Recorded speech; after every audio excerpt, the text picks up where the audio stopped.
উপজেলা চেয়ারম্যানের একটা গাড়ি থাকে, আমরা ভাড়ায় গাড়ি চালাইতে হয়।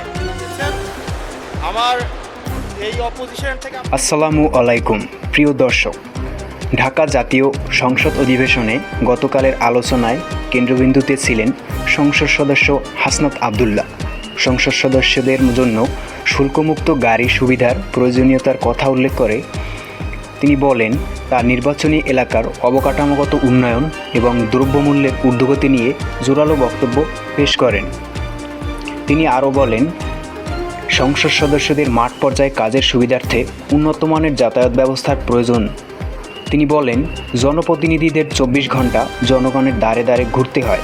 দুর্গম এলাকায় যাতায়াতের জন্য একটি মজবুত ও নির্ভরযোগ্য যাতায়াত মাধ্যম বা গাড়ির বিলাসিতা নয়, বরং কাজের অপরিহার্য অংশ। গাড়ির প্রসঙ্গের পরপরই তিনি তার নিজ এলাকার রাস্তাঘাটের জনজীর্ণ অবস্থা তুলে ধরেন।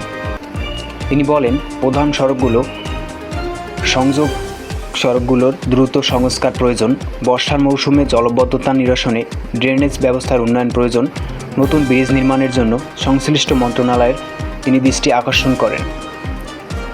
হাসনাত আবদুল্লাহ তার বক্তব্যে বর্তমান বাজার পরিস্থিতি নিয়ে উদ্বেগ প্রকাশ করেন। তিনি বলেন, সাধারণ মানুষের ক্ষমতায় নাগালের রাখতে বাজার মনিটরিং আরও জোরদার করতে হবে।